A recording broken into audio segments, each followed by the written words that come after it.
No way. Oh shit. You're not centered at all. I need to. Which way? What's up, people?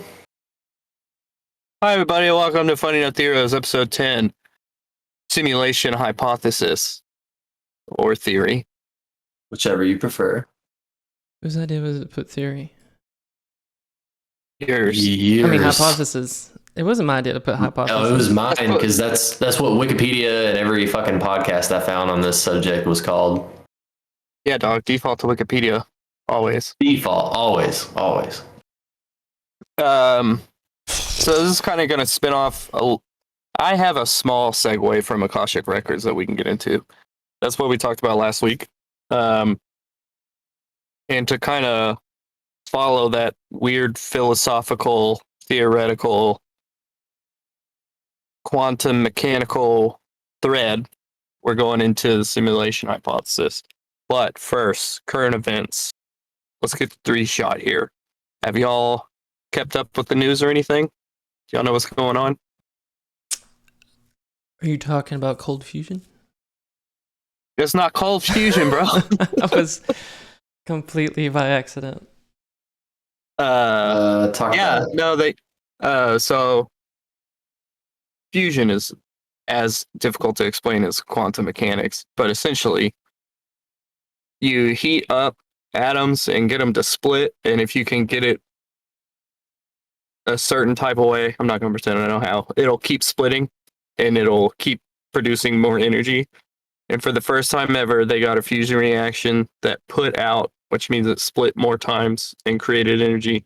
It put out more energy than they put into it. So they've essentially, what they did is fired 192 or 3 lasers at like a little glass tube, and it heats up this thing around this other tubular thing. And Wasn't it helium? Helium they're shooting it at? I think so. I think helium makes up the area in between the membrane and the particles in the tube on the inside. And they finally got it to spark. And, I think they said they put 2 joules in and got 3 joules out. Yeah. Which, like, if you just put it down to percentages, that's quite a bit. It's like 150%.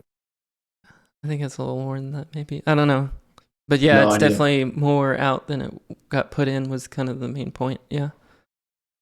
Yeah, and it's all still real small scale, so this isn't like tomorrow energy's free, but it's kind of like a small step for man type situation.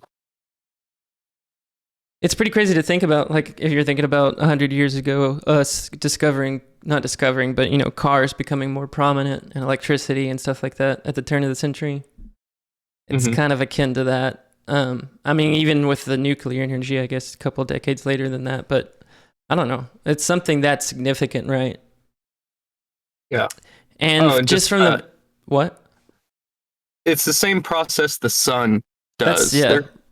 Fusion energy is essentially making tiny suns. That's basically what I was going to say. If anybody that's seen Spider-Man 2, you understand fusion. Right.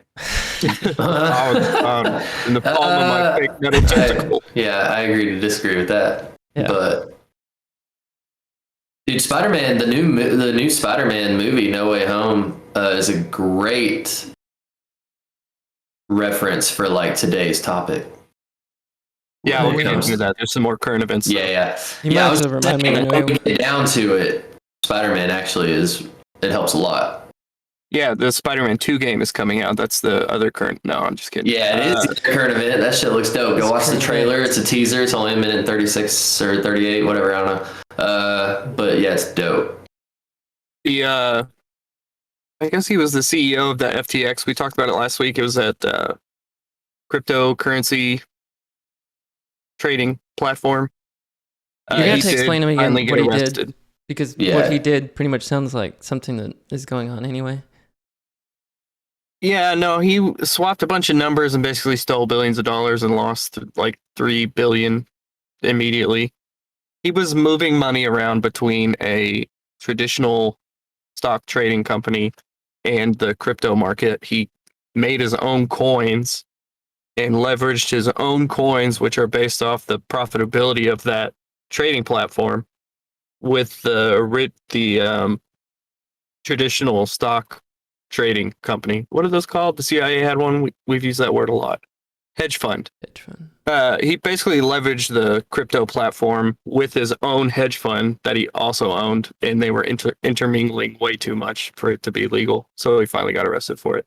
But I think he was supposed to testify before Congress or something, and then they were like, "Oh, he's arrested. He can't do it." And so it's kind of like he's going to end up hanging himself in his cell. Yeah, probably.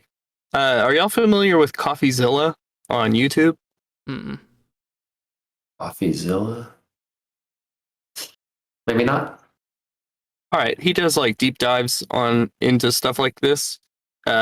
He's like I guess you could call him like a modern day investigative journalist, but on YouTube. So he's like a YouTuber. I don't know, but there was like a online chat room with this Sam Bankman-Fried guy, and CoffeeZilla got in it, and like a couple times had talked to him, and then the last time finally got him to, like, in a roundabout way, admit to fraud, and so he was extradited from.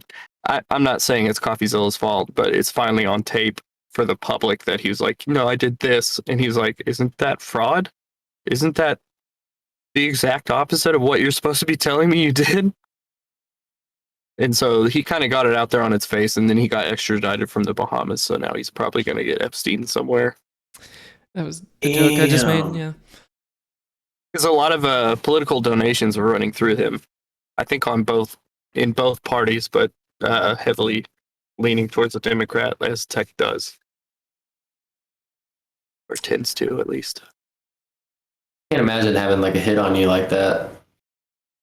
Oh, actually, something else happened too. I just remembered this. That topic's over, right? Did you have any? No, just kill all the pedophiles. That's all I'm saying. Yeah. I don't think you're allowed to say that on Twitch. Well, you can't say kill all pedophiles? Anyways. Probably not. Anyways. Sorry. Do y'all remember that Paul Pelosi story? Nancy Pelosi's husband getting beat with a hammer or whatever? Oh, yeah, somebody breaking into their house. Apparently, the guy who did it, his son gave an interview or whatever, and he's been estranged for like a year, so is really not information, but there is a salacious sentence which really fits the theme of our show, in that he was like, I don't know how they were involved, My dad was not right wing, at least 2 years ago when he knew him. He actually despised both parties. He was a member of the Green Party. I don't know what he was doing there. He could have been a sex slave. I have no idea. And so the internet's like, oh my God, the guy was Paul Pelosi's sex slave. Well, how did they? Yeah, he Jesus. dropped that specifically. It's oddly Yeah, specific. so like if you read the full quote, you're like, that's an unwise thing for you to have said. And then you go read the internet, and it's like, dude, son said. Crazy. Jesus. So anyway, Anyway, let's dive headfirst into the simulation shit. man, I had a don't video know. on the cold fusion stuff. Well, what did you about really? cold fusion? Because Clayton said it's not cold fusion. It's not cold fusion. Where does cold fusion come from? You brought it up. A conspiratorial, theoretical type of fusion that doesn't require heat to perform. Oh, this isn't in the. Watch together. Yeah, my bad. Oh my God, Reddit, you fucking. Okay. Team at Lawrence Livermore National Lab, National Oh, Ignition shit. Facility made the following happen. Well, I can't hear it There's a either, tiny so cylinder you'll just here have to at the end of explain. this that you probably It's because Oh. homeboys can't not see. It's playing it about in the watch together. Yeah. tall. Oh, it's on Reddit. Anyways, no, it's YouTube. I could share it, but I'm not gonna do it right now. Anyways, I explained The that. I Cold just did it War. poorly. what about the Cold War No, that's- mayonnaise? That's not cold fusion. Cold War. Oh, Fucking cold fusion came mayonnaise. from the Cold War. Is that what he's saying? Maybe. So I have a feeling this topic is going to get it because this is more philosophical than anything. It's like a Yeah. philosophical conundrum. Right. Mm. So I think this conversation is going to get like pretty deep in the weeds. As far as like, I would not put it past one of us to go, it can't be if it is, and that makes sense in context, you know. But Nope, that makes no sense. so I don't even know where to start. Essentially, I mean, does someone want to outline what simulation theory kind of is? Yeah, I don't know if I'll give it justice. Jeremy might be able to explain it No, better. you got the floor, Drake. You're already on camera. Oh God. It's basically like a think of like a video game where like you're like Grand Theft Auto 5. Let's take Grand Theft Auto 5 or like The Sims, where you're just like going through life, you're surviving, you're doing this, you're doing that, and there's everything around you that looks real. But in reality, in what you think is reality, it's everything is fake. So you're just living in this world, doing this routine every single day for weeks, for years until you die. And a bunch of stuff around you is fake, and there's other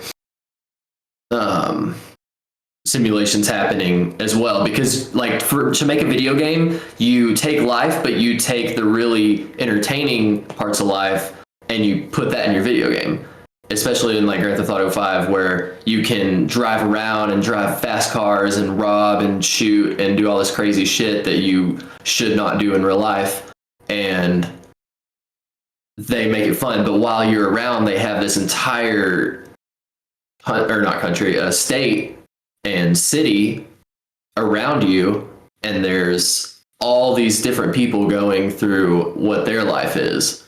And so it's kind of funny. I was thinking about it today. It's like, if this is a simulation right now and we're in that, and if I treat this the same as like Grand Theft Auto, where these people are just driving cars around me, and like, what if these people are like fake? And like, we know people that are also part of the simulation that we love and care for, but there is a bunch of fake stuff going on around us.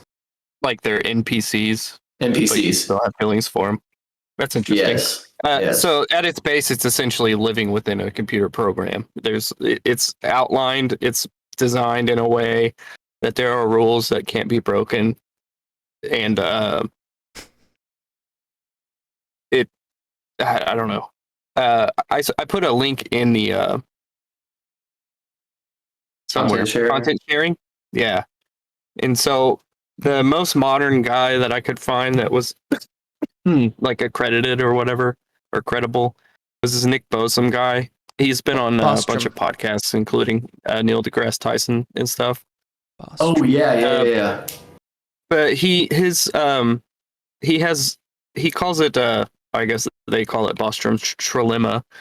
Oh, not to interrupt you, but Elon Musk Elon's funding him. Oh, really? Yeah, That's he's cool. a doctor, right? This guy you're talking about. Yeah.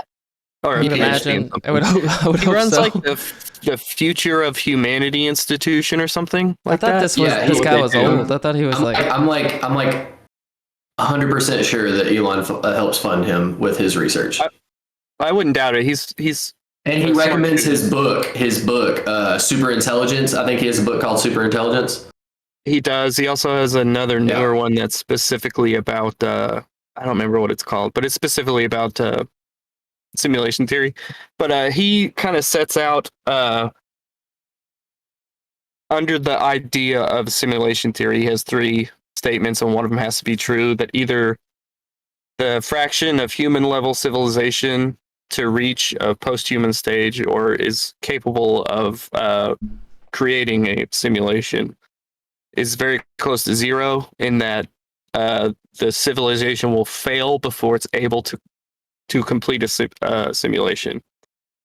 Either, okay, so that's 1, that civilizations aren't They die good off enough before they to- reach the technological level to create Yeah. a simulation. There you go. And that kind of takes us back to the cyclical manner of our civilization that we got into a little bit of the Ancient Sims. ancients. Yeah. And so 2 is the fraction of post-human civilizations, which means like very advanced, that are interested in running ancestor simulations is very close to 0, meaning that those civilizations with the technology to do it don't want to. They don't care to. Which to me, this is like the least. This one makes the least amount of sense to me because Which one? Number 2? we sim shit. Yeah, because we are already creating simulations, Yeah. albeit very low grade ones. Yeah. But that kind of seems like a given that anyone with that amount of knowledge would use it and use it a lot. And then, I struggle with that one 3 is- too. Like, there doesn't have. I don't think anybody set off with a certain intention to create what we have now. Like, you could have just, like I said previously, just run some code and watched what happened. Like, he's Yeah. implying that there was some intent behind it. There doesn't have to be intent. You could have just set things in motion and watched it happen. Yeah, and so he uses the phrase ancestors civilizations, and I think I listened to him a little bit on Neil deGrasse Tyson. But ancestor civilizations means like a progenitor of a simulation that is simulating what is kind of close to their reality, or at some point in time akin to their reality. They can like tweak variables and stuff, but they're just a progenitor civilization that would like simulate something similar to themselves. Because if you think about it, like the Avatar people could be the progenitor of our civilization. You can simulate whatever you want to. I think it was saying that some future civilization would simulate us as their ancestors to see what we were like. Yeah, because it comes with the assumption that we can't simulate. So you would assume that if they can simulate, and we are a simulation, that they're simulating like early in their timeline because we can't simulate yet, right? I don't follow that. Is no. that okay? So It's confusing as shit. the ancestor simulation civilization has the ability to simulate. Okay. If they're simulating us, they're simulating a timeline before themselves. They're starting it before their current era. They didn't start a simulation that can already simulate, you know? Like they Okay. could have started the simulation of our world 1,000 years from now where we can create our own simulations, Mhm. but they're starting it before that ability exists. Okay. That makes sense. Yeah, see, It could in the Akashic Records because all that happens at one time. Everything all happening at once. dude, that is going to get more and more relevant as we go on. So- let's get to point. Let's get to point 3 on this list, and then All right, cool. circle back. The third one is the fraction of all people with our kind of experiences that are living in a simulation is very close to 1. which means that like it's not a fraction. So almost everyone is. That one There's, was the one like, that was the definitively amount of saying, simulations yeah. is infinite almost. Yeah. Which that's the one I kind of lean toward, because if it isn't, I mean, I take the route that it's an infinite universe. It just keeps going, right? But there's finite resources, so they have to keep recycling the same codes eventually, and you end up with a multiverse kind of scenario. But that's the one that I kind of lean towards, the number 3 one. Yeah, that there's just a billion.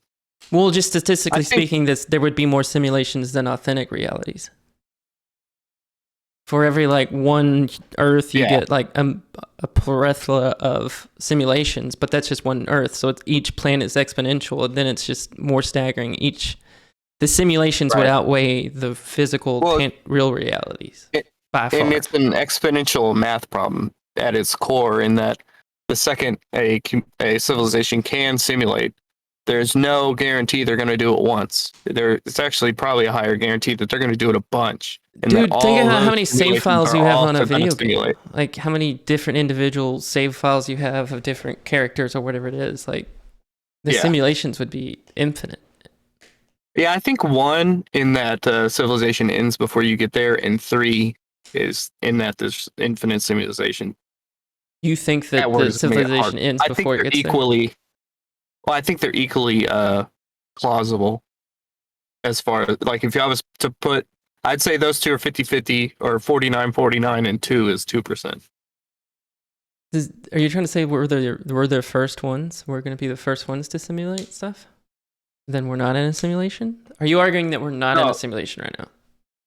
No, I'm saying if we're not, it's likely that there aren't any. But I'm saying in if which we case are, we would be it's the first. likely. There's a shit ton. Right. Well, we haven't done it yet. I don't know, dude. I don't know. No, I'm saying if this isn't a simulation, it's likely that there are no simulations.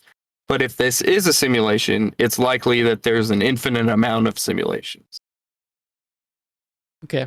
Because if you imagine that it is that we are a simulation, we're either like the first or the last one, or in some tree branch of time, because we haven't done it yet. I found that guy that was trying to say that's what you were saying in the last episode. We are either the first one or the long end of a whatever, right? Yeah. I still don't understand that argument. I found the argument online that you were referring to, and I thought it was talking about like the fidelity, how fine could you make a simulation, right? And that's what you would gauge based on. And the whole argument to me hinged on like we can only dissect our reality to the point of like it gets into the Planck length and stuff like that, right? Yeah.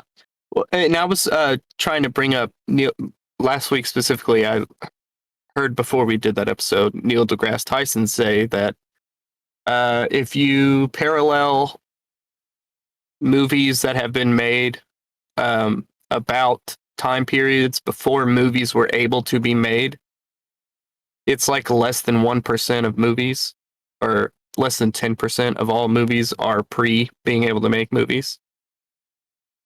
Okay. Is that like period pieces? Following that line of thought? Yeah, exactly. And so if you get to the point where you're going to create less than 10% simulations, of movies are period pieces? Yeah. I would argue against that. Just my own assumptions. Okay. But this is an argument I was going off of, which I feel more now is flawed, but at the time. If you parallel that with simulations, you would assume that less than 10% of simulations would be like pre the ability to make simulations. Does that make sense? I never thought of it down to that level. I never thought you needed more of a reason to do it other than just like to hit play and watch what happened. Like, I understand setting parameters and stuff like that, but like the experiment would be to see what would happen. That's why you're running a simulation. Right, but you get to start it wherever you want to. You get to set parameters. Yes, I agree with you.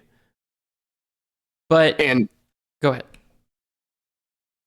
The argument was that you're more likely to start it at a time where your simulation can immediately create a simulation than you would be before that. I don't necessarily agree with this idea anymore, but that was the idea. Why I would heard you? this Nick Why would Wilson that guy be? talk to Neil deGrasse Tyson and be like, "No, that's Okay. fucking dumb." I think that's why I was having trouble understanding why he was arguing otherwise, because you can't even take into account like time. Like their reference of time might be completely different than us. They could be watching us on fast forward, where everything is happening real time to us. It's just like they could like fast forward years to see what happened. You're just lost in translation somewhere in between. Yeah. So that whole idea they're of just watching YouTube on ×2 or whatever. yeah, like the whole idea, like you could pause it and see what's happening right here, but like blows that whole argument out the window to me.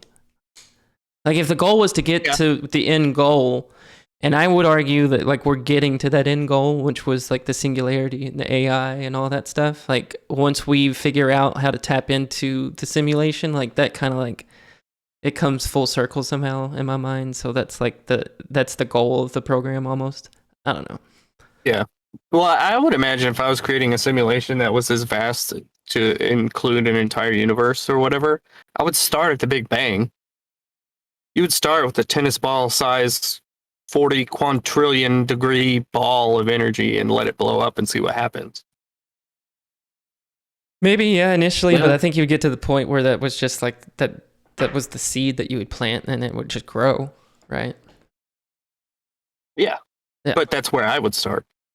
But some of these arguments are like, no, you're starting at a civilization capable of simulating already.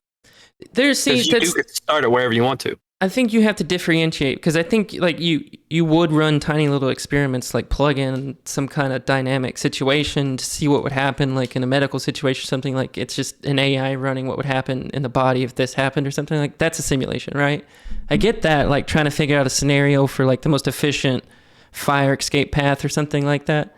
That's simulation, but I'm trying to think of like a little bit more bigger, which I guess is always my take on things, but I don't think. No, I think the theory is based in like it's simulated down to atoms.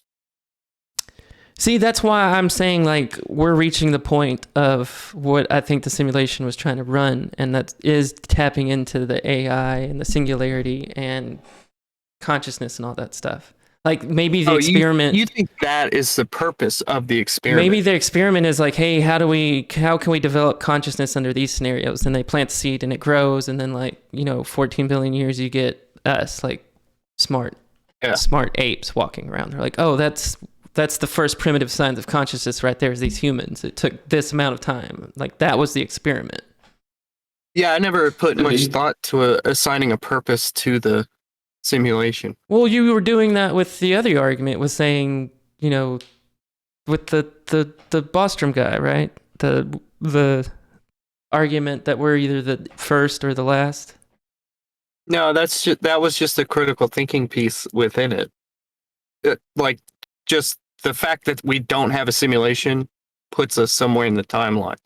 Well, yeah, like I mean, if anything, that would be evidence to me that we are in the simulation. It doesn't matter. Anyways. I feel like we keep cutting Drake off what we try to say, boy. Yeah. Boy. I have no idea. Let me see.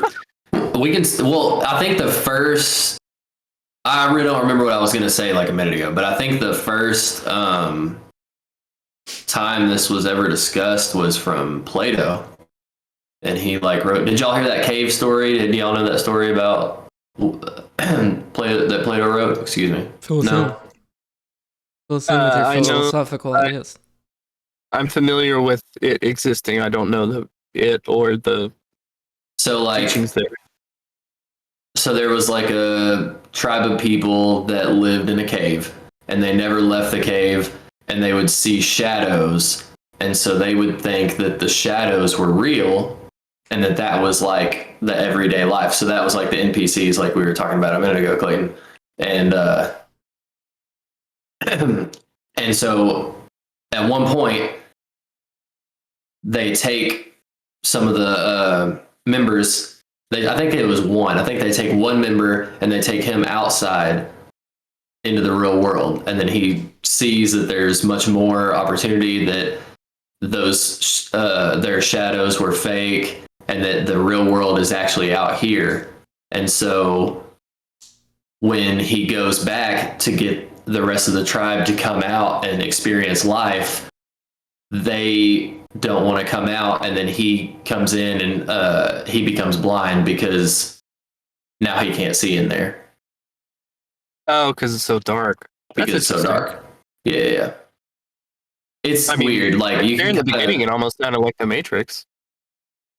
Yeah, and I think that's what it's. I mean, I haven't seen the Matrix in a while, but I think that's like what it's trying to say. Is just like they thought it's like you don't know what the inside of the wall is like until you punch a hole through it.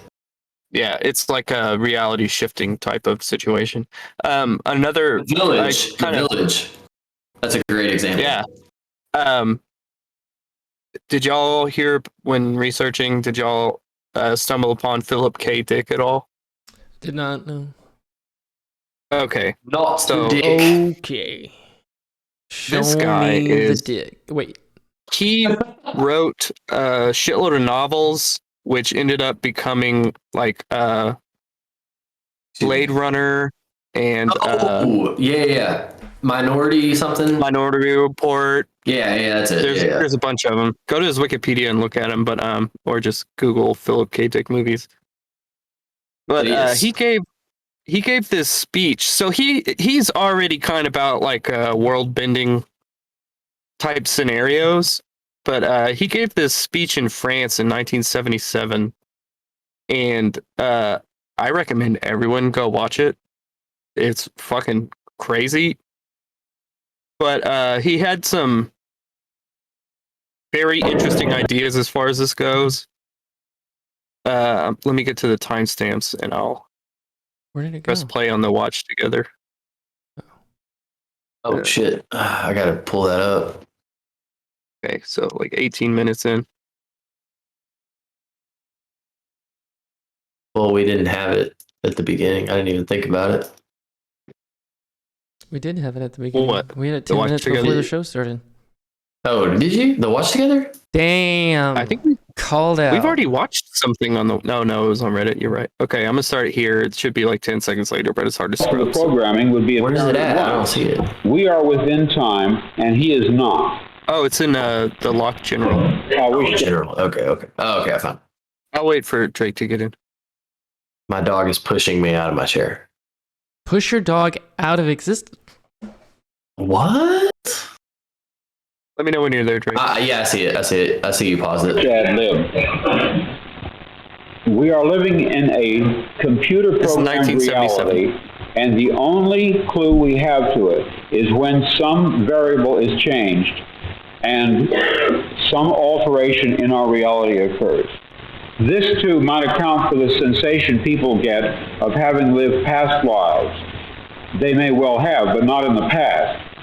Previous lives, rather, in the present, in perhaps an unending repeated and repeated present, like a great clock dial in which grand clock hands sweep out the same circumference forever, with all of us carried along unknowingly, yet dimly suspecting. Praise the cameraman. Yeah, I don't know why it zoomed into him, but like a lot of his speech was saying that we're in a simulation. Yeah, but that the simulation is being altered, or the code to the computer program, and that have you ever heard of the Mandela effect? Never. Yes, but I've heard of it, but I can't like quote it. It's like everyone thinks it was the Berenstain Bears, but it's actually the Berenstain Bears. But it's like a secret memory that people like. What do you think that the witch in Snow White said to the mirror? Mirror, mirror on the wall, who's the something of them all? Prettiest? I can't remember what she says. Yeah, right. Everyone thinks it's mirror, mirror on the wall, who's the fairest of them all? Fairest, yeah. But it's actually magic mirror on the wall, who's the fairest one of all. And it's like just this far off, but everyone remembers mirror, mirror, not magic mirror.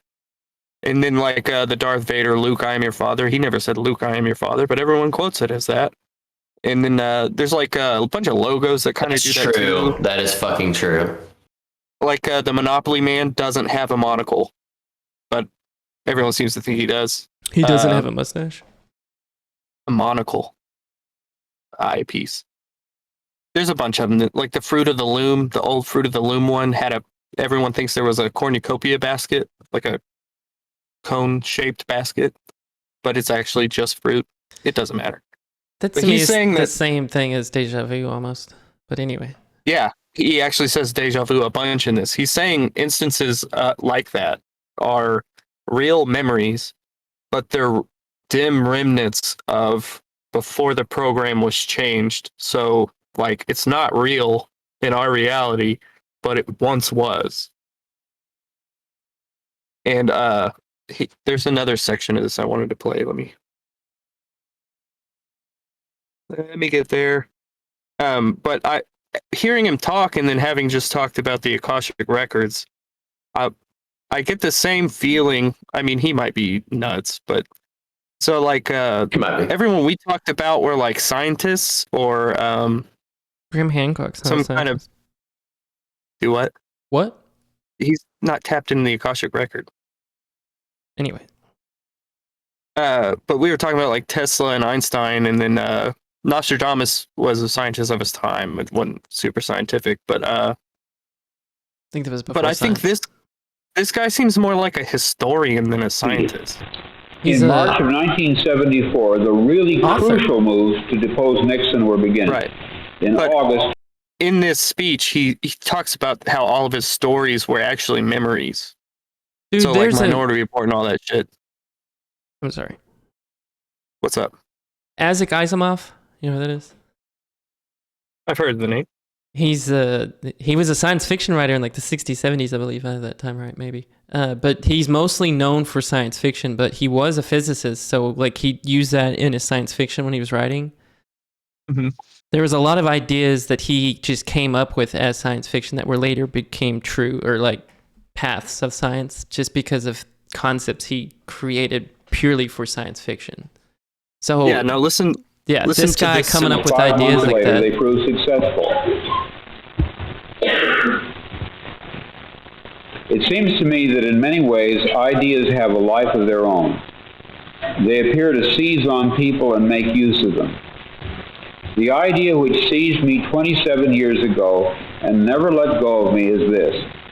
Any society in which people meddle in other people's business is not a good society, and a state in which the government, quote, knows more about you than you know about yourself, as it is expressed in my novel Flow My Tears, the policeman said, is a state which must be overthrown.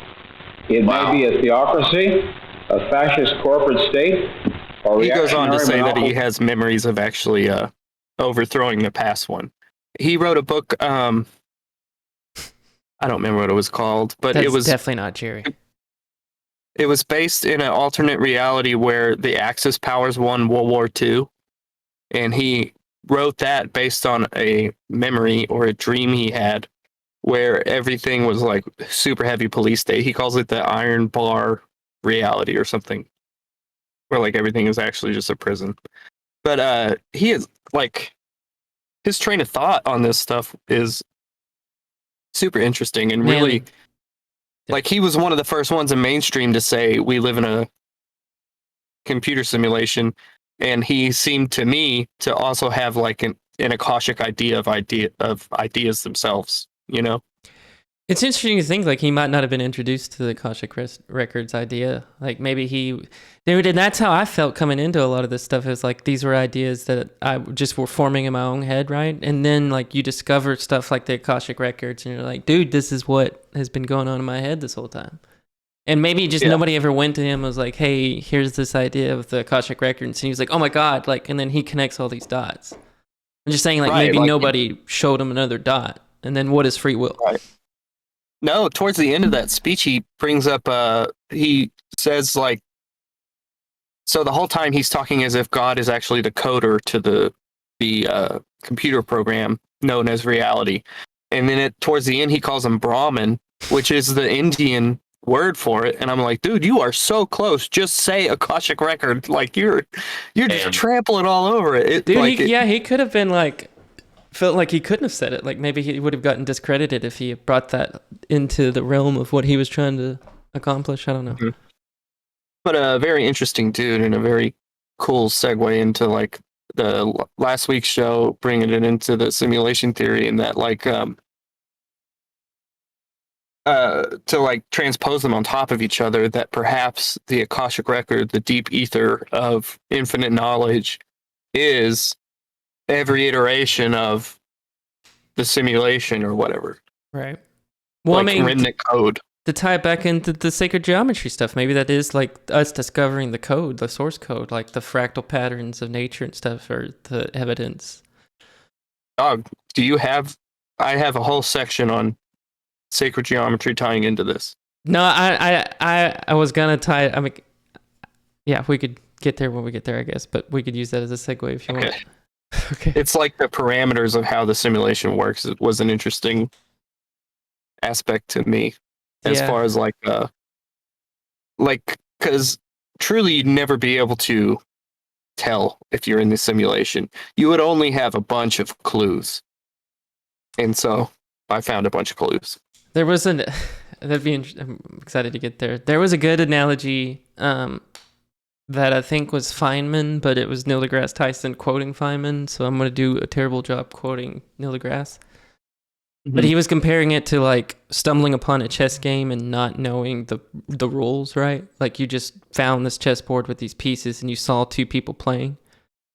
Like discovering the rules of what they were trying to do would be like almost impossible. Like because 1 in a million plays, you get pieces that make it to the opposite end of the board and swap out. Like those rules are only once in every couple million plays or something like that. Whatever the point being, but like it would take you forever to even come up with a concept that explain what was happening on the board, and even then it would just be based on purely of what you were observing. It wouldn't be what the motivations were for moving the pieces to begin with. So like that, we're the observer trying to understand the chess game. Like even if we come up with rules to explain what's happening, those are just to explain our perspective of what we're seeing. Like they could be governed by rules that are beyond the simulation that we are going to never be privy to. If that makes sense. Yeah, no. And I mean we can kind of jump into the rules of what may be the simulation if y'all want to. I feel like we're doing what we normally do, where Drake stays quiet in the middle. We just talk to each other. Well, I'm just waiting to chime in, but y'all were talking about stuff I honestly didn't know it. I was just listening. These are like bigger ideas. I don't know. We can get into the Matrix. Well, I think like if it really is, if this is a simulation, it's like that's why everything is so wild out there in the news and all that, because it has to be entertaining, because that's why a simulation was made in the beginning, because wherever the god or the coder or whoever you want to call that is, it's boring. So they created. Or they're trying to figure something out. They're trying to figure something out. So they create this, and like you said, press play, see what happens, and then life happens. You give humans the will to make their own choices. Some obey the laws. See, you're gonna go some down. Don't. And I didn't mean to cut you. What down? Well, you said I'm going down. What? Just the. Oh, no, because I posed the question in my own notes. Does simulation theory trample on the idea of free will, or can you fit that within the framework of a simulation? Well, okay, so Westworld, have y'all seen it? The TV show, not the old movie. Seen both. Okay, cool. So with the new TV show, Clayton, you never seen it? No. I'll explain it the best I can. I'll explain it the best I can. So it's this really rich fucking people create this realm, and it's called Westworld, and it's the Wild West, and you go in there, you pay to go into this reality, and then you can be whoever you want. So if you want to be like the dude that just goes to the saloon every day and you're gambling and you're drinking, you can literally do that every day. Or if you want to be like a cow, do what? I said, hell yeah. Yeah, that's what I'm saying. And there's like the prostitutes, and they all have the same role every single day. And so there's like NPCs everywhere, and they do the exact same thing every day. They say the exact same thing every day. And then the people you pay, actual people from Earth, and you go into Westworld and you be who you want to be, and you interact with all those people. But they have like scripts that are written for them. They have personalities written for them. And at some point, these, I don't know what you even call them. I forgot what they call them. They're basically like a damn cyborg. They're robots. They're like, they're like robots. Whatever they are. Yeah. They start to gain consciousness, and they start to like realize that like, hey, I've died. Like, because some of them get killed, some get shot because it's the Wild West, and they die every fucking day type of thing. And so they're like, I'm dying, and I understand what's going on, but I keep coming back, and I keep reliving the same thing over and over and over. So they start to like take over, and then it goes from there. And so they try to take over the Westworld management and employees and all that, and then they try to get to the Earth and try to figure out what the fuck is going on. And I feel like that kind of tied in to what you were first saying, like,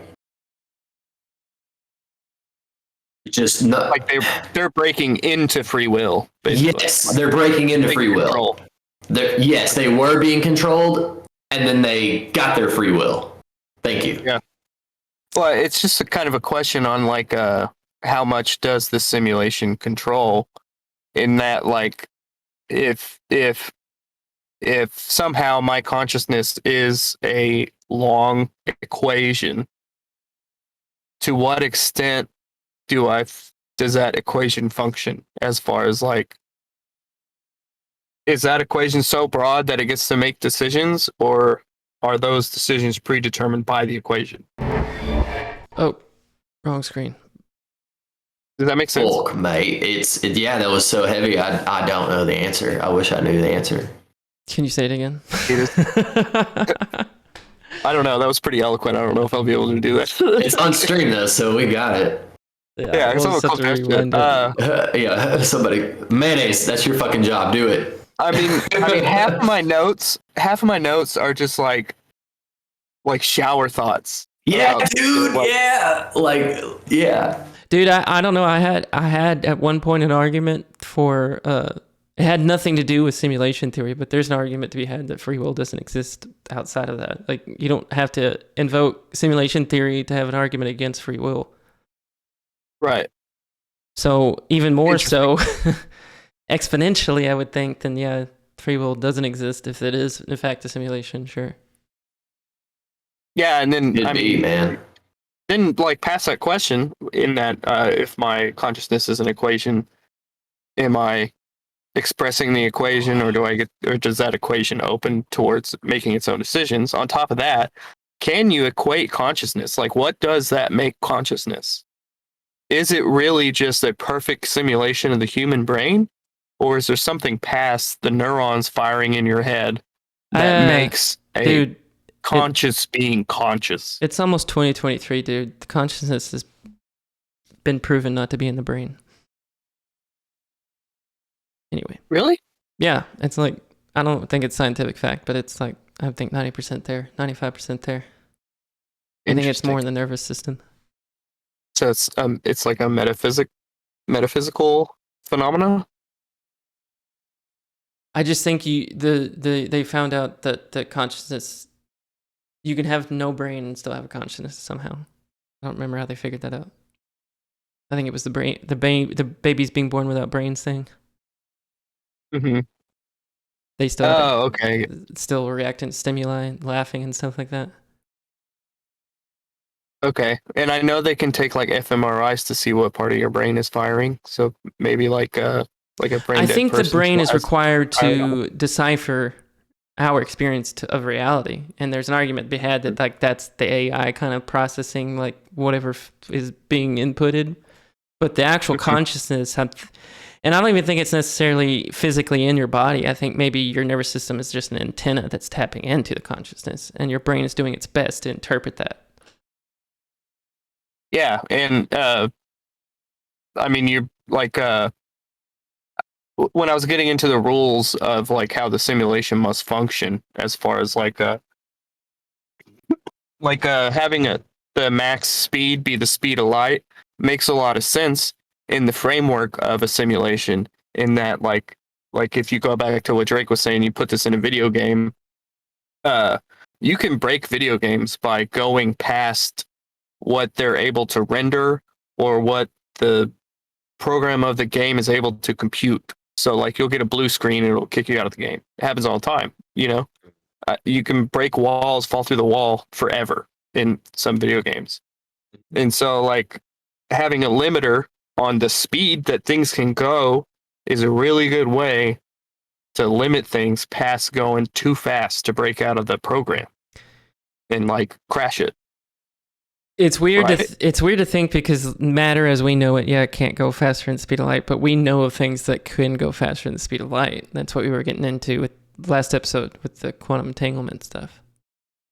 Oh yeah, no, I dug deep into that too. I found a really good video on the double slit experiment. Yeah. Well, I'm just saying, like, the the speed of light is no longer the benchmark anymore, right? Like, we now know of mechanisms that can translate information outside of the realm of time. Like, there's no measurement of time. It's just instantaneous. Right. Yeah. And but it's information. It's not like well, that's movement. what I'm trying to say. Like, physical matter as we know it, like the way it interacts with. Dude, did you get into Higgs boson and anything like that? Supersymmetry. Well, the video I found on the double slit experiment kind of broke my brain. Maybe we should just watch. It's like 5 minutes long. It's kind of too long. We could throw it up over the bathroom break. So we're approaching that. We'll do that then. But because I feel like we didn't do good. I tried to explain it. I did not do justice to that experiment. But this guy takes it a level further. There's an experiment after it, and so they realized that you'll see it in the video. If you're not measuring it, it travels in a wave. If you measure it, it travels as clumps of particles. This other guy did an experiment with photons, and he turned the measurement device on in the middle of it traveling through the slits. So, like, he was watching it go from a wave to particles, but it was changing from a wave to particles all the way back to the source. So it was like going back in time, changing itself from a wave to a clump of particles, and then going into the capture device. And he went on to say that, like, you can run that same experiment with light from stars, and that they will change from waves to particles all the way back to the star, which is like millions of years ago, millions of light years ago. What are the implications? That okay, so this kind of gets into my parameters bit. Maybe let's take the early break. Okay. Play that video over the break. Are you gonna put it in and Watch then I'll Me? come back in. We can come back in with the yeah. Capitalism. We'll come back Stop in it. with the like the parameters of how Are you asking me to search something? simulation seems to function. No, I'm gonna put it in the watch together. See how we're going, but it's basically he's saying what I said, that the act of measuring the particle forces it to change its state. And I think that so, like, if we continue to think of the simulation theory as a video game, then the way that video games function and do so seamlessly, seemingly easily, is that it's all about what they're rendering, the render distance, and the amount of things that the amount of information they're trying to pack in on the screen. And so, like, if you think of Turok on N64, like, there was a gray fog about 20 feet in front of you that the dinosaurs would just come out of, which made that game great because it was terrifying. Dinosaurs came out of nowhere. And then the more Turoks you play, the worse they get because the render distance gets further and further and further. And so I think the simulation functions as it's only rendering what is being observed. And so it doesn't have to render atoms at all until someone tries to look at them. And that is why the double slit experiment is the way it is. Does that make sense? Yeah. Yeah. And so, like, we're all talking in a microphone right now. We know what the microphone looks like if we open it. There's a board, there's wires, there's a diaphragm, all that good stuff. But that doesn't have to be rendered right now. So technically, that doesn't exist at the moment because it doesn't have to. And so, like, particles work the same way. Trees in a forest that no one is in work the same way. It's not being rendered because it doesn't have to be, and just for efficiency within the program's sake. Are you saying it there's no life to it until you're around it? I'm saying it literally does not exist until you look at it. Particles included. I'm trying to wrap my head around it. Because the only thing that's required is it functions the way it is supposed to function and follows the rules, but it's not required to always be showed. Like, we know that water's 2 hydrogen, 1 oxygen, but it just has to be water until you look at it under a microscope. Then, and only then, does it have to be made of molecules at all.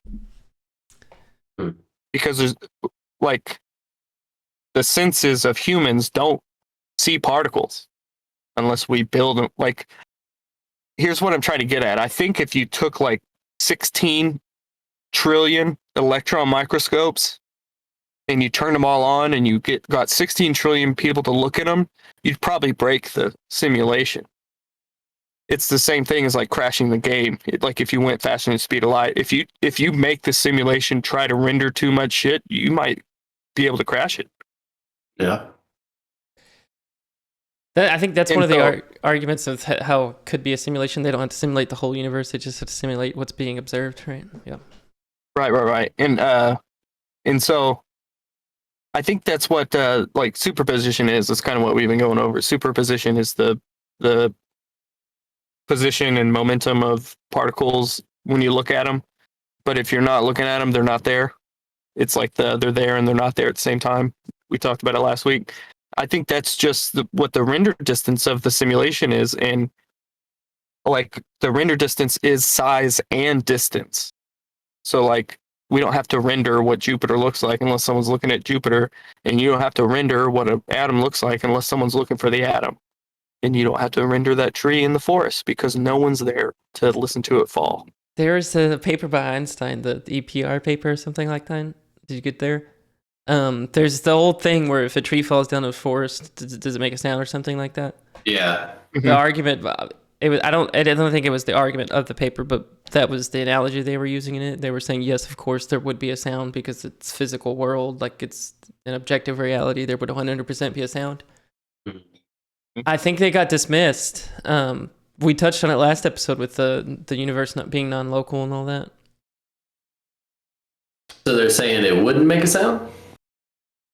I'm saying if there's nobody there to observe any one place, then that place doesn't necessarily exist. Yeah. Like, it not only does it not make a sound, it doesn't exist. It's not part of anyone's reality. If there's no conscious being there to observe that reality, then who's to say that that's the mind game you get to play with yourself? Then part of reality doesn't have to exist at all. That's just another corner the simulation could cut on efficiencies. Yeah. And I dug so deep into this train of thought that I think that is actually the answer for the Hermes paradox in the Drake equation. Being the Hermes paradox being that if there's aliens, we should have seen them by now, and the Drake equation being that there's like 10 to the power 20 inhabitable planets, 30 million of them or something, or within a couple hundred light years, we should have seen something by now. But I think that if you take into account the render distance of whatever simulation is functioning, of course aliens don't exist there because they haven't been rendered yet. And like all the UFOs we're seeing, this is my own thought, and it's ridiculous. Oh, one up, yeah. So like, say you made the simulation and something's happening within it, but you don't want to go and change the whole code. You just want to like take your mouse and right click something. That's what UFOs are. I said that They're in one like- episode, one of our previous episodes. The UFOs are just mouse cursors flying around. Yeah, and so they're fixing the Oh, simulation man. without rewriting the code. Yeah, And so when we talked about aliens, they were turning off all that nuclear shit. It was literally just the code writer going, "No, we're or not maybe gonna they were bomb." there to turn it on. They're like, "Oh, the USA's got to power up theirs strategically to counter the Russians." Like, "Oh, the Russians Right. are powering." It's just a game. It's like we're not ready to end this simulation, so let's go fix this one little aspect right quick, so we don't have to rerun this whole motherfucker. I forgot my one up you. Who, like aliens are controlling the whole thing? No, aliens are like a program within the program. They're like the Mr. Anderson. There's something but they're- more than them, yeah. No. Yeah. Not Yeah. If you're saying that if here's us and then here's the aliens, something was above them then. No, because we like are the simulation. We're just being ran Yeah. within it. The aliens are like the manipulation within the simulation coming from whoever wrote the simulation, whoever wrote the code. They're just using it And who to wrote alter. it? And who wrote it? God, Yeah. whatever Basically. your idea of that is. Yeah, for sure. Did you say Uh, something? Oh. No. I thought your mouth was moving, but there was no sound. No, I think I just ran out of. I was just so excited for all that. But the idea of the limits of the simulation is being like physics and then quantum physics is intriguing to me because everything does function based off of math. Oh, I never played that. We never got into the math part, did we? No. But, I mean, Math. math isn't any justification for anything. No, it's proof of how things function. Okay. Do you disagree? I don't think you get to assign, like, symbols to something and then be like, who gets to define what one is? God damn it.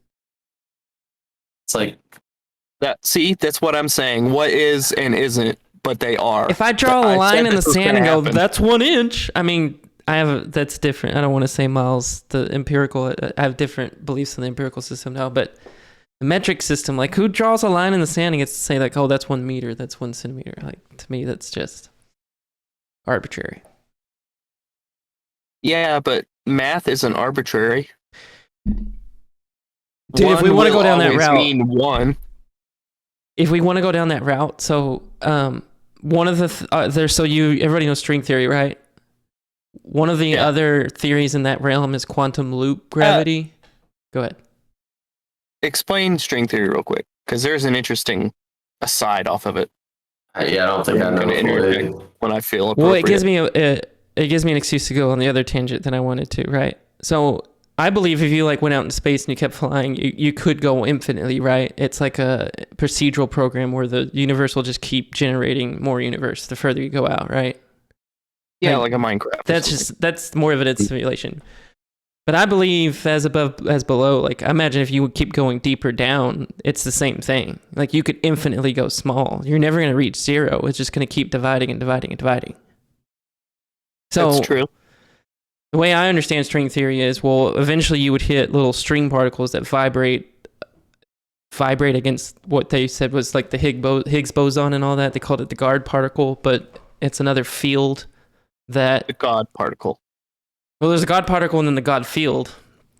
But the God field is what like electrons and neutrinos and all that bump up against and vibrate and create physical matter. That's why they call it the God particle, because without it, you wouldn't have like vibrating particles that create waveforms that eventually create particles that which eventually create atoms, which eventually...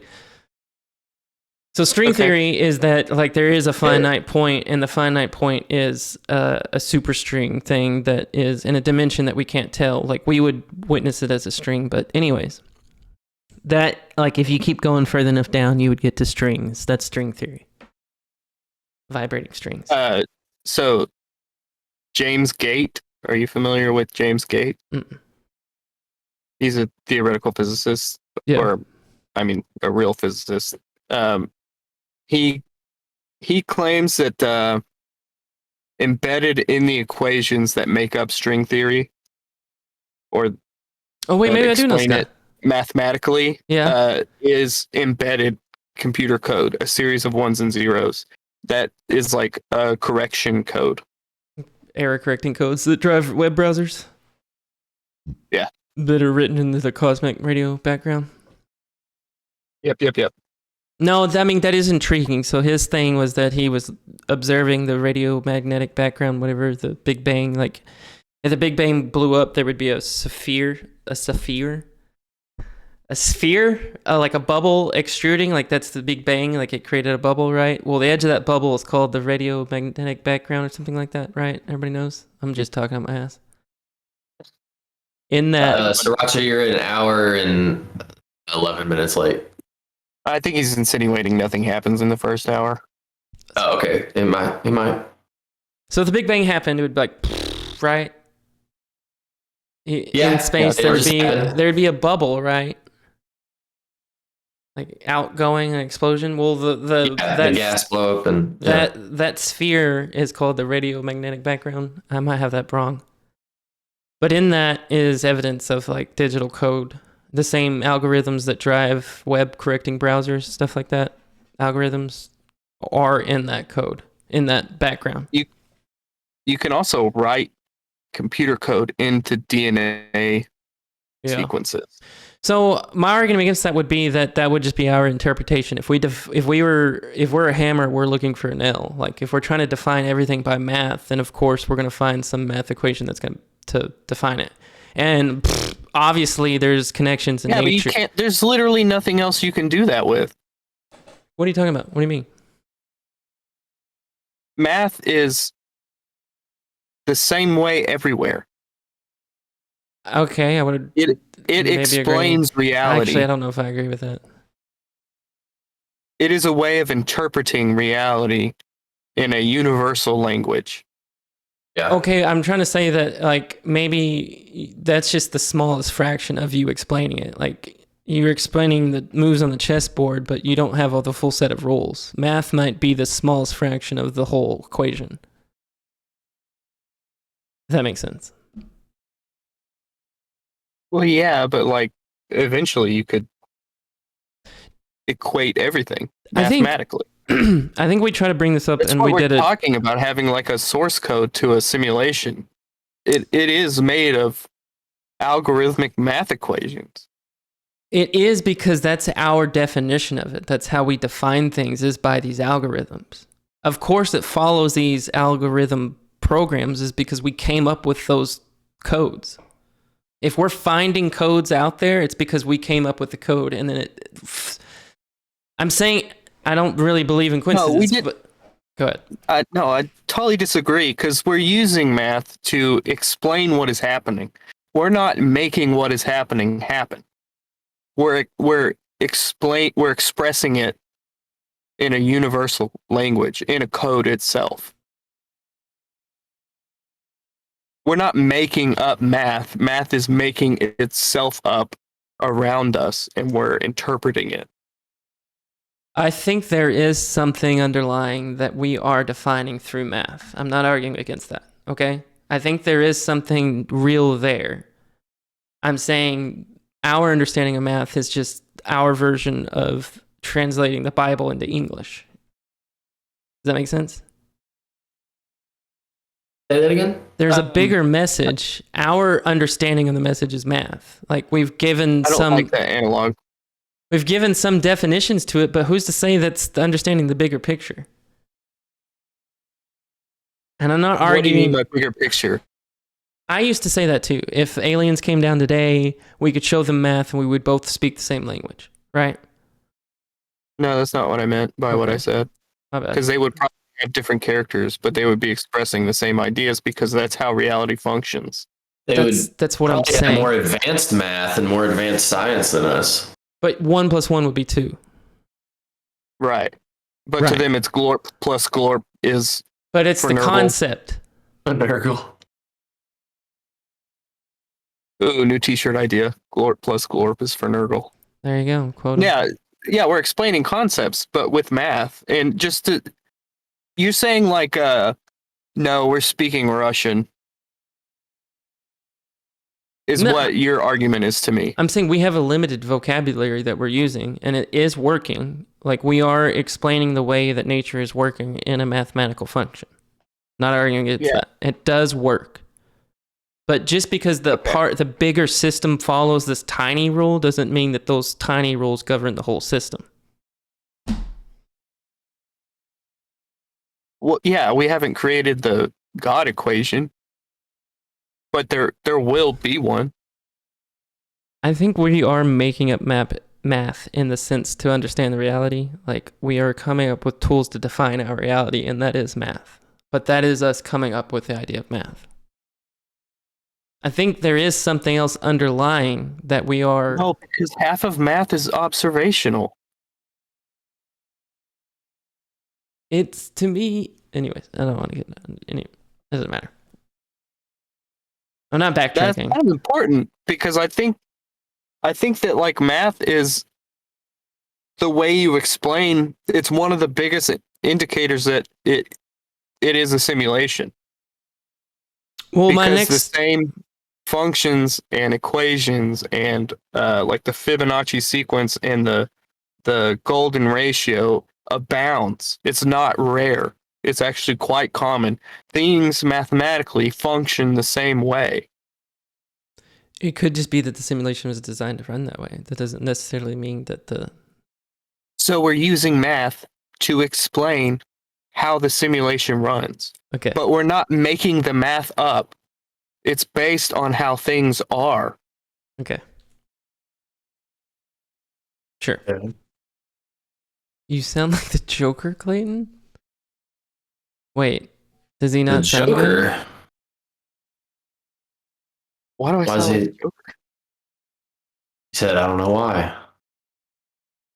Maybe I should giggle.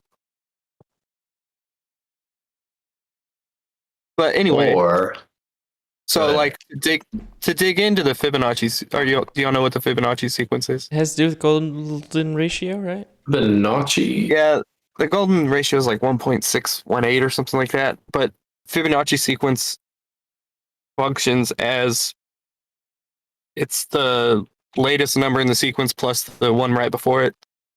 It's hard to explain. So like 1 plus 1 is 2. 2 plus 1 is 3. 3 plus 2 is 5. 5 plus 3 is 8. 8 plus 5 is 13. And infinitely up. Mm-hmm. And it creates that swirl. And so like seashells and galaxies and everything swirl like that. I think even pineapples or something. Everything does. I mean, And then if you look at nature, petals on flowers tend to be numbers within the sequence and are spaced out in the golden ratio, which is so like if you're doing that sequence again and you get to 5 plus 3 is 8, and then you divide 8 plus 5, it's 1.6 something, and all the way up it's 1.6 something. So like 34 divided by 21 is 1.6 something. mm-hmm. And so flower petals are arranged that way. The number of branches on trees is almost always a number in the Fibonacci sequence. The anatomy of humans is like you have 2 legs, 2 arms, 1 nose, 5 fingers, 5 toes. It's all Fibonacci numbers. This is more evidence of sacred geometry. Yeah, or that like math runs the world. I mean, Tesla was thinking the same thing with his 3, 6, and 9. There's just too many coincidences that things operate the same way mathematically. Yeah, it's not unconnected, yeah. Do y'all raid? What? Do we Sure. raid other streams? I don't know if we usually have no one's on. successfully yet, but we always intend to. Yeah, we always intend to, but usually nobody's on when we're getting off. True. Sriracha, are you streaming? No, I don't think he streams. The He ranch, like Sriracha? he probably wants us to raid that there's ranch. red-headed lady with the Oh, amaranth. Amaranth. Yeah, so you I can be don't like, know oh, if I'm it's gonna do that, funny bro. not Theorios. Definitely not gonna do that. Yeah. So, anyways, She is hot though. So do you have any more interesting asides or perspectives Yeah. on it? Break Yeah, test. I'll take the mic. Stop and start a arguing about fight. math. Yeah, stop arguing about math. You're putting me to sleep with that shit. God damn. All right, let's wake back up, everybody. We're going to have some fun now. Thank you all for tuning in. We do have some merch available, funnynuttheorios.com. Can you drop that in the chat, Jeremy? I'd really appreciate that. So, I don't know. I feel like I've already said a bunch of this, but so like, okay, there's a Joe Rogan. We don't have to play it, but yeah, Joe Rogan experience. But Joe Rogan experience. Experience. So we're a simulation of his podcast. You guys ever done DMT? So, Dude, what if DMT is just another tool to? Anyways, it's a tool to get to the Akashic records, so it's definitely a tool for simulations. But I did put this video. How do mind altering drugs? I'm sorry, I'm derailing Drake. Never mind. We can talk about mind derailing drugs. What's up? No, go. What's the JRE video you were talking about? I put it in the content sharing, but it's McKenna. oh no, damn it! I watched that one, and then I watched the one with Eddie Bravo and this other guy on there, and they talk about the simulation theory, and they're talking like Eddie Bravo and this other guy. I forgot his freaking name at the moment, but he's saying how he doesn't believe. Do what? Tim Dillon. That might have been it, man. I can't really remember it. I have to YouTube it right now, but it's kind of old. Anyway, I think. Either way, they were saying like they didn't believe in it at all, mainly because of how depressing it would be.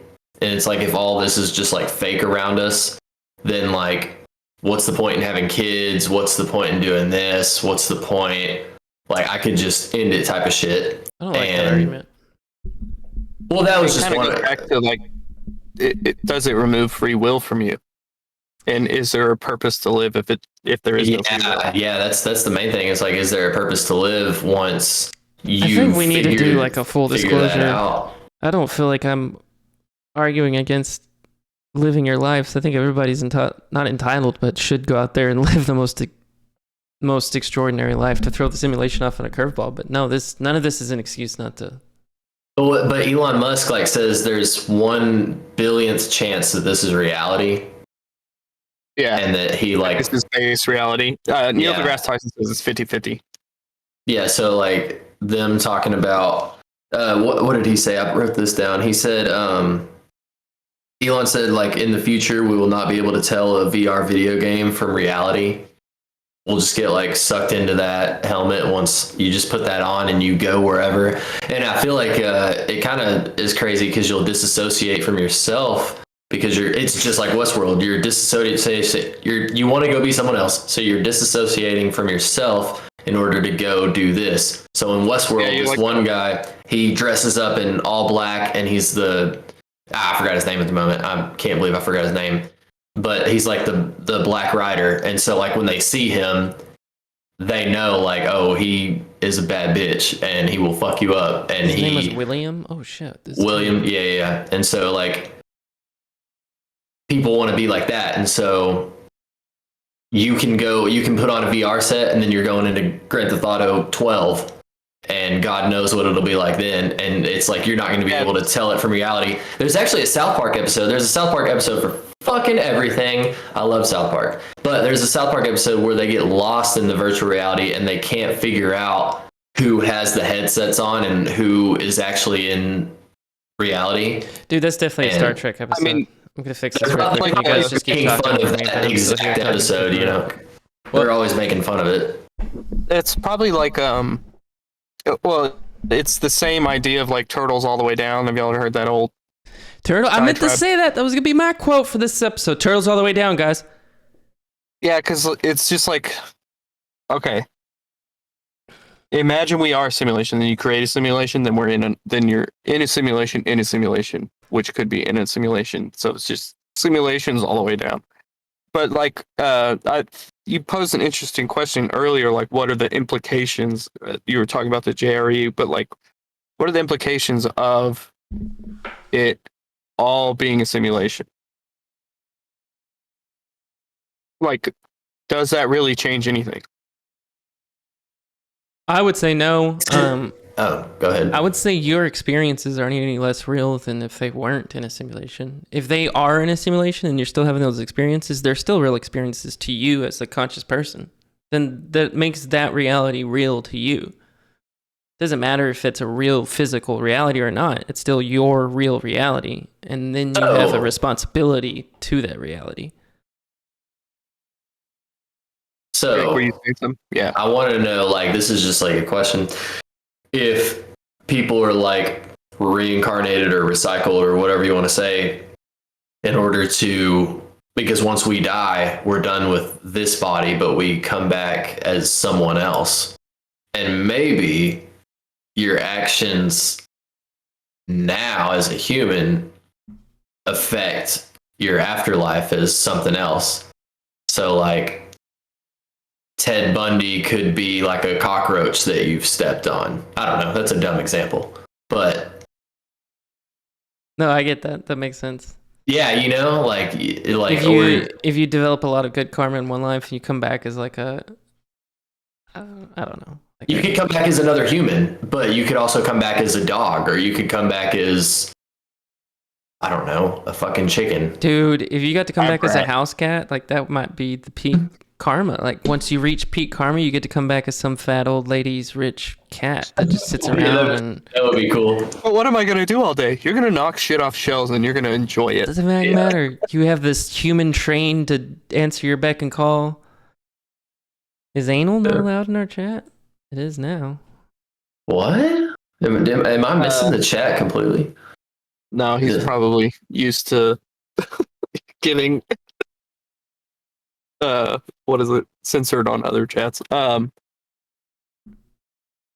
and then we had another interesting question, like how do mind altering drugs fit in? Are they just like offshoots of the code, or is it like a privy to experience into like the back end somehow?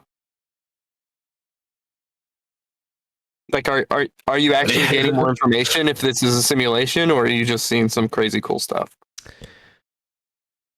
I think it's interesting to think that people taking DMT are going into some other reality and getting knowledge from entities in that reality, then coming back to this reality. I would think that speaks to,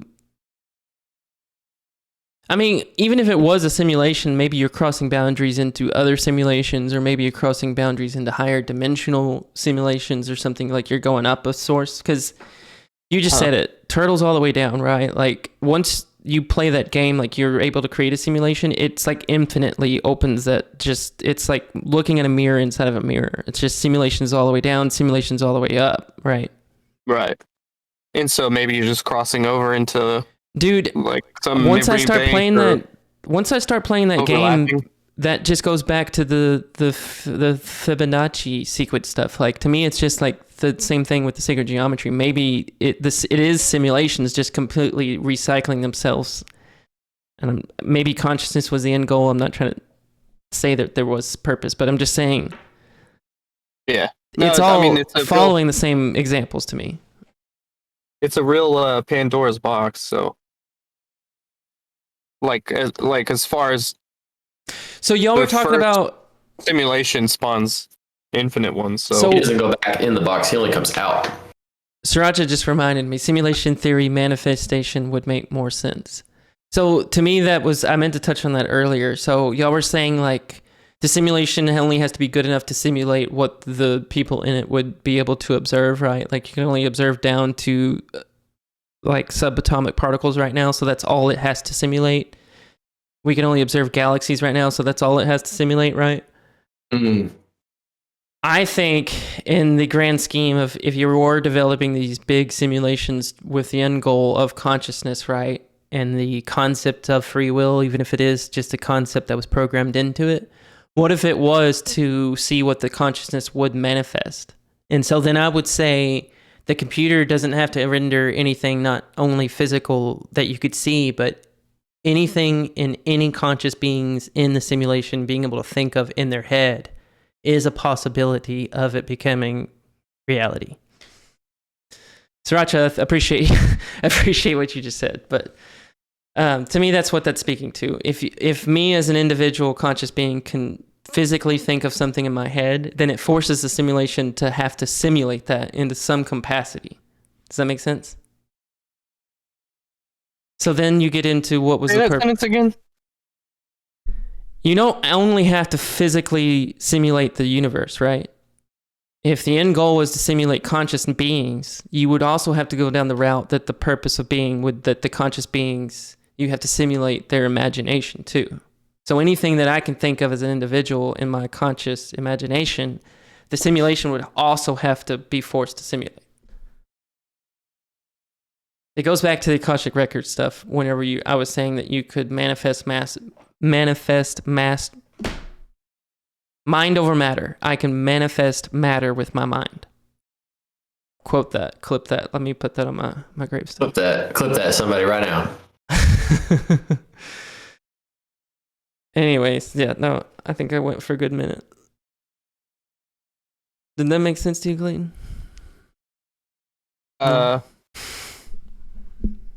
You're not only having to simulate the actual reality. You're having to simulate imaginations. What can one person think of?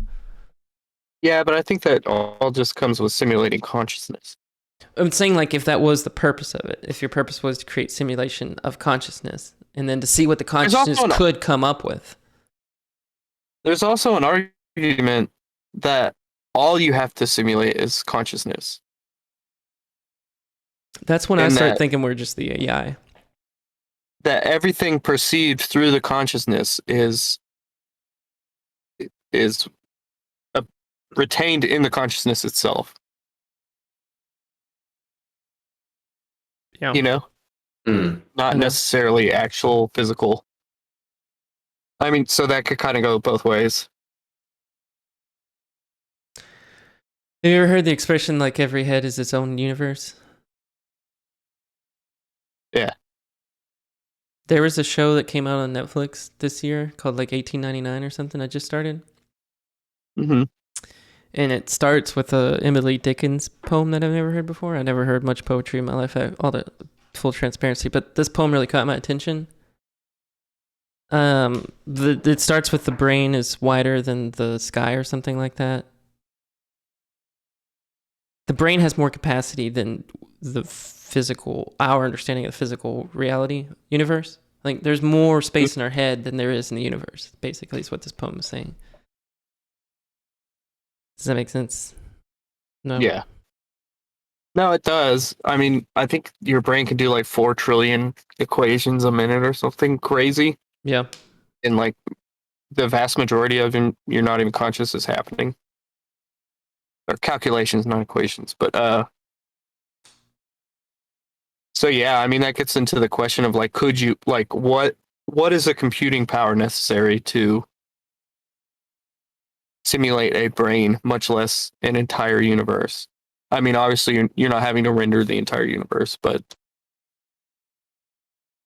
like from our point of view right now, it's not procedurally generated because we've mapped the stars to some extent. So those would have to exist if you ever got there. They would have to be rendered if you ever got that far, right?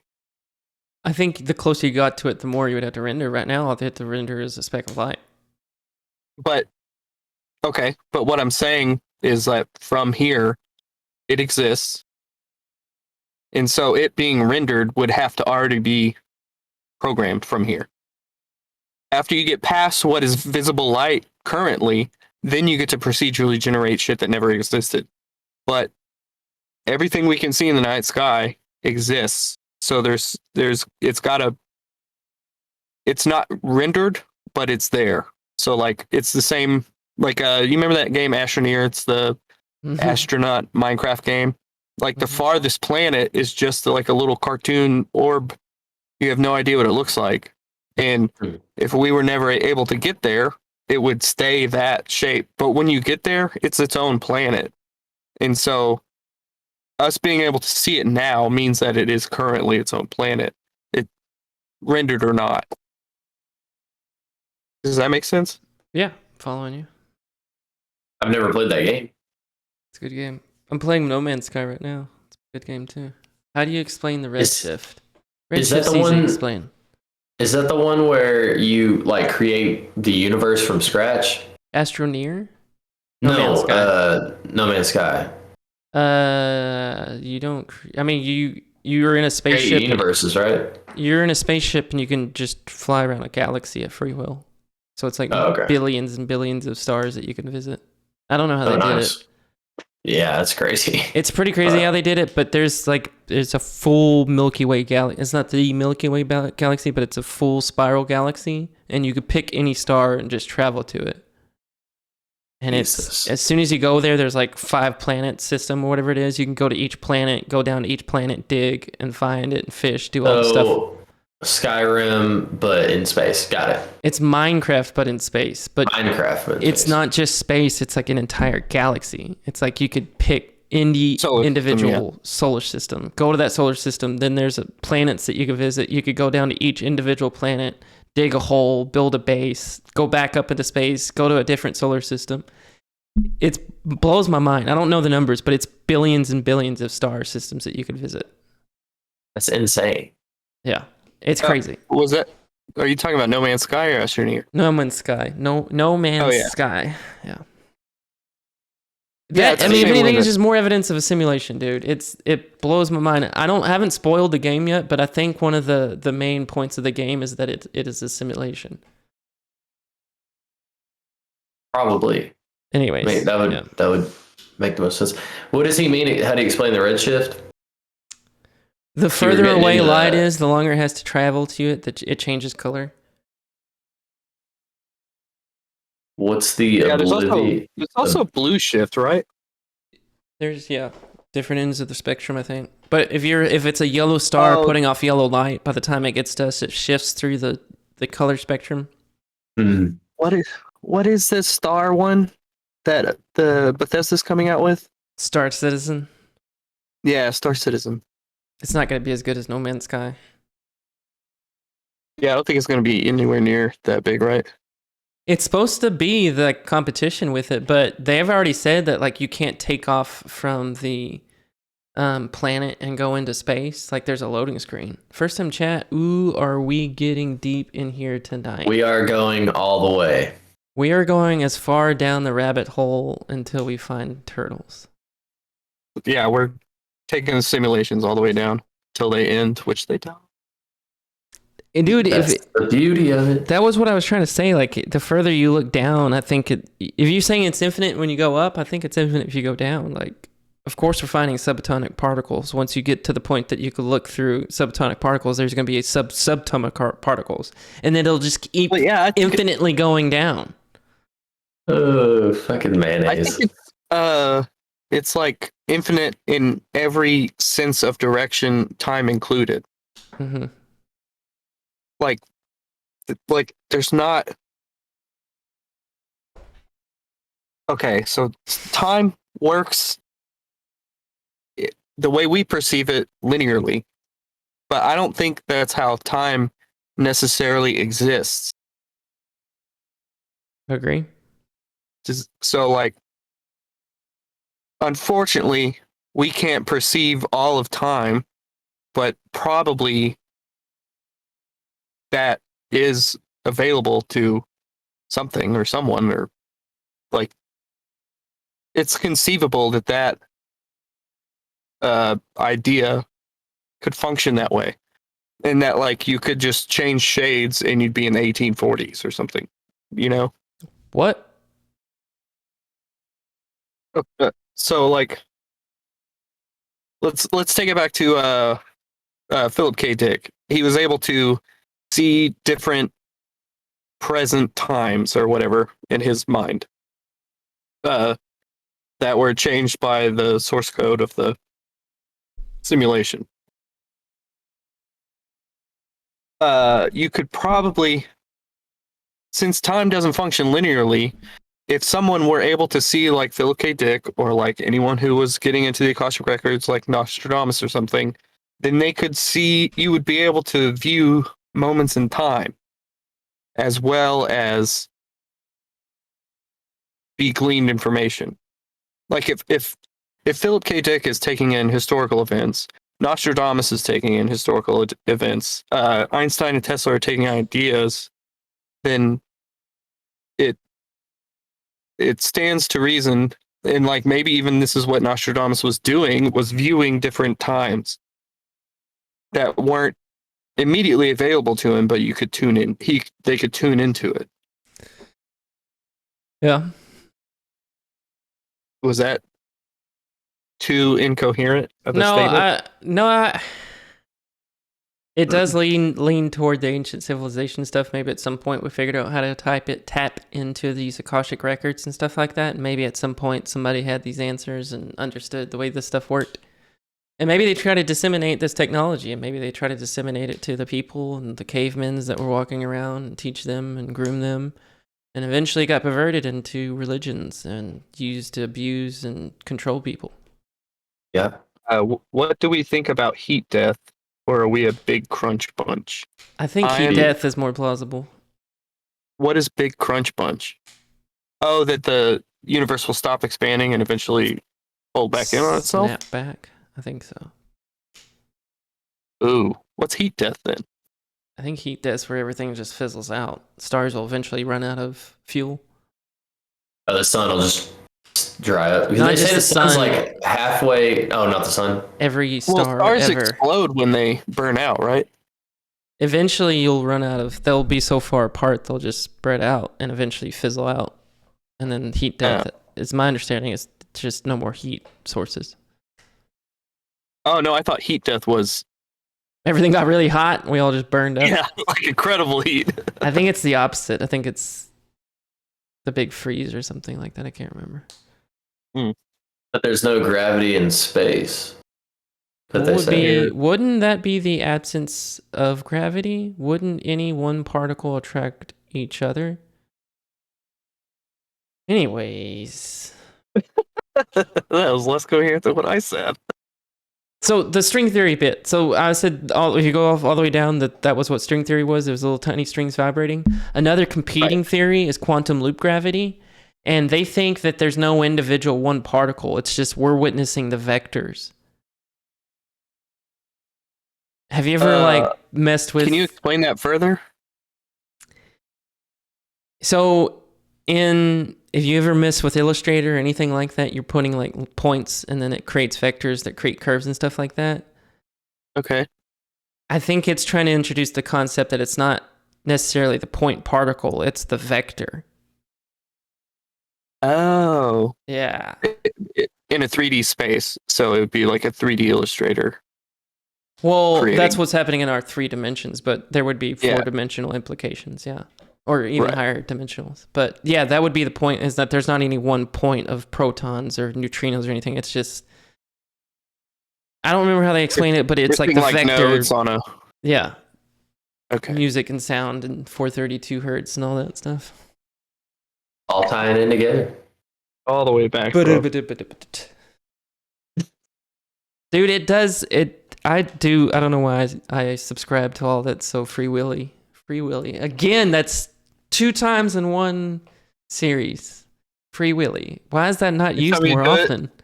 I need you to like raise your right hand above your head and look up and go, yeah! I want a shirt for Christmas that says Free Willy. Freely Willy. What did you say? You want a what? I want a shirt for Christmas that says Freely Willy. Freely Willy. Anyways, don't quote me on that. No, it's definitely going on a shirt. We'll sell it. I'm kind of tapped out on the pontifications. Okay. Unless y'all got anything else, I would like to. We do have an announcement for the week after next, correct? Yeah. 27th. Yes. The 27th. Okay. We also need to nail down next week's topic, right? We do. I thought So this was episode 11. What episode This is episode 10. Yeah, What this is we 10. do it Simulation now? theory. What'd you say? I thought we were. Never mind. Doesn't matter. Did we already have an idea of what we were going to do? No. I think we might have. I think we had an idea for episode 12, but not episode 11. Okay, yeah, no. Chat, do y'all have any ideas of what y'all want to talk about next week? And then we'll talk about the announcement. I'll appeal to chat. I don't think this needs a part 2, but I think it definitely ties into the grander scheme of things we've been talking about. Yeah, no, this was borderline Akashic Record Part 2. Nazis. Which and was now- borderline. Tesla part 2. Tesla 3. Which was, Yeah. Saranch just said Nazis. We can talk a lot about Nazis and Hitler. we did the war of drugs. Good. And Which how got erased. We did say we would talk about how we believe Hitler went to South America instead of killing himself in Germany. That You would wanna do definitely be in the Nazi episode. If we go down the Nazi rabbit hole, the episode after it has to be the inner Earth theory. We just have to not let people think we're promoting Nazis. Yeah, every other sentence is gonna be like, they're awful. They did do this though. Oh, They had shit. crazy rockets. But people think that it was We used them to start NASA, so what the fuck? yeah, but in historical context, before the Nazis ever existed, Germany was already at the height of technology, even though they were in a depression in the 20s or something. Yeah. So it's not necessarily that the Nazis were so great, it's that Germany before the Nazis was already king of the world as far as intellectualism. What? Then they took a far left turn. Dude, A lot of I them. left. Not all of them. A lot of them. you are going What are you Googling? down. How do you know I'm Googling something? Because you're looking at something going, dude. I'm responding to you, what you're saying. What? That pre-Nazi Germany was a well-established society with the cutting edge of science? Pre-Hitler. Why Pre-war. did Einstein end up in America? Because they were also awful. He knew there was more money over here. So anyways, the Nazis are really bad. Really bad people. Agreed. Really Don't bad. listen to what Kanye West says. There's a Star though Trek you made it episode on sound that like too. I was going Kanye. I was not. Holy shit. So speaking of Kanye, he actually said a line way back in the day that said I Song hate called Black Skinhead. Yeah, and he has a lyric. It's I hate. Man, what is it? It was I hate these N words more than I hate these Nazis or something weird like that. It was something weird, and everybody was like, "What the fuck?" And then they were he basically told us how he felt before he started saying all this shit. Now, Yeah, hindsight's 2020, man. Crazy. Definitely looking at Kanye. Yeah, crazy motherfucker. Not taking up for Kanye, but they did clip the shit out of that clip. That sounds like you're taking up for Kanye. None of that allowed here. None of that. Just arguing with yourself. So currently we're on Nazis. Hang on, I got a list. A couple of them my wife really wanted us to do, so let me. My we mom could do suggested. Sorry. Your mom No, what? suggested something? She wanted us to do the Dog Man of Wisconsin, Oh but shit! I think we could just loop that into all of them, like the Bigfoot, Loch Ness. Yeah. We could do all of them. There's a word for it that I used to know, now I Paranormal? don't. No. I mean, all that is. It's PR or something. Hang on, I'm gonna find it. So there's that, and there's still negative blood types that my wife wanted us to do. I was gonna say that one. I vote for that one. Um, Negative blood types. Nazi Ghost. Oh God. Or the 23 Club would be a good one. I thought it was 27. The 27 Club. Cryptids. Cryptids is like chupacabras and Bigfoot and all that. Ghosts You're would just probably scrolling through these memes. be cryptids. There's, I kind of there's like a bunch of ads. Do y'all want to flip the kind of vein that we were already down, all this quantum philosophical stuff? I would like to Is there continue anything down that along vein. these I don't know what Yeah, it would be. just to finish up the season? I would say that there is probably a 75% chance there's nuclear weapons in space with capabilities of being launched. I'd give it a 90. Let's hit the It's very high. so Unfortunately. not next week, but the week after. We're taking the week off, correct? Yes. And honestly, the week after that, it might be the same thing. That's due to my flight schedules. I'm sorry. It's not me now, though. How about It the week is- after that? Can you do a Thursday the week after that? Yeah, that should be no problem. Cool. And we let's can do the week after promote that. it, and yeah, because that's like the day I get back, and I don't know if there's gonna be like flight delays and shit like that and all that. All right, this show is now Tuesday, Thursdays. Drake, I think, has conflicts on Thursdays, but I would be open to moving it to Thursdays. I'm gonna have shit's gonna pop up, dude. I would have been here Tuesday, but I was literally on a plane, and So I'm still out of town, but I'm here. So I'm on a plane. 20th. Nirvana, anybody? 20th will be what? Blood types? negative Blood type, negative blood types. And then we're saying on the 27th, is that the announcement? Yeah, 27th. I will not be able to do the show. Or we could pre-record. We could pre-record. It Uh, would just be no chat contribution, but we'll figure it out because I think if we take off that one, that'll take care of Christmas and New Year's. That's what we were talking about doing. Yeah. And then But just that coming also back on seems the like- 3rd. that's what I'm saying. That day might also be up in there, but we'll figure it out once we get to I it. get what you're saying. Yeah. 3rd or the 5th. Okay, cool. Sounds like a plan, man. The negative blood types. Just chat like the negative blood types ideas. They want Nazi blood types. Nazi blood Doesn't type. matter if they like it or not. It's not they, it's Sarancha specifically. That's right. Why is my name on the left? Like it's so category. I don't know why that's there. I have no idea. I think we named the account John Smith. Name. Yeah, I think we just name every fake account I create St. John Smith. Yeah, we definitely use your name because it's in Pocahontas, man. Come on. You're like barely a real person. Based on name alone. All right, so we're You just gave doing away your name too. plugs then. Yeah, let's do it. I can go first since mine is the easiest. This is it. This show Tuesdays, unless we reschedule like we're gonna. But next Tuesday for sure, and then Thursday after that maybe January 3rd or January 5th. One of those 2 days. I might stream tomorrow, play No Man's Sky.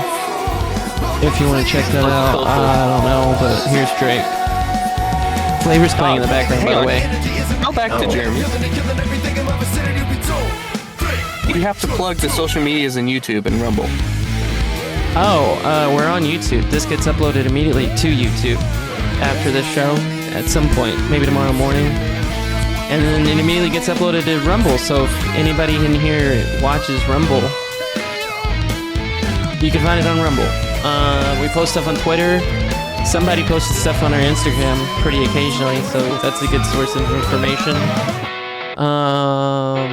I Join the control our Discord. Reddit, but I don't really post anything there either. Join the Discord at Funny Nut Discord. Theories if you want to send us links and stuff. There you go. If you want to send us links, Alright. Discord would probably be the best place to do it. Drake, now you can go. All right. So I usually stream on Twitch on Wednesdays. I actually did yesterday. If you want to go check that video out, I have a YouTube account that I'm posting clips and stuff on. It's Inked Beats. Everything's Inked Beats. Twitter, same thing.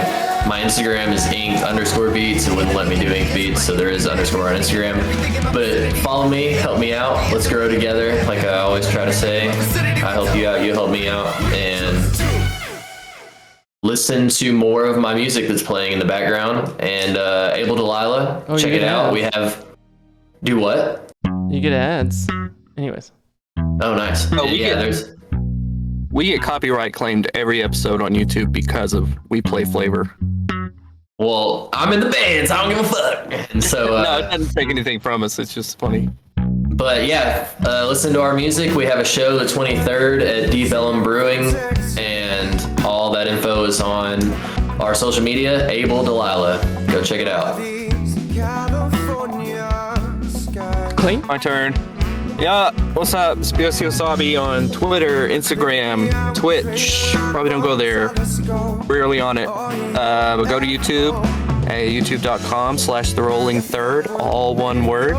And there you'll find a comedy podcast with me and my good best friend Adam. BG. Where we, BOC BG. Where we make very inappropriate jokes and just kind of hang out. It's always fun to have people hanging out with us. That show also has a Patreon, but I'll see you next Tuesday here, unless I'm on a fucking plane.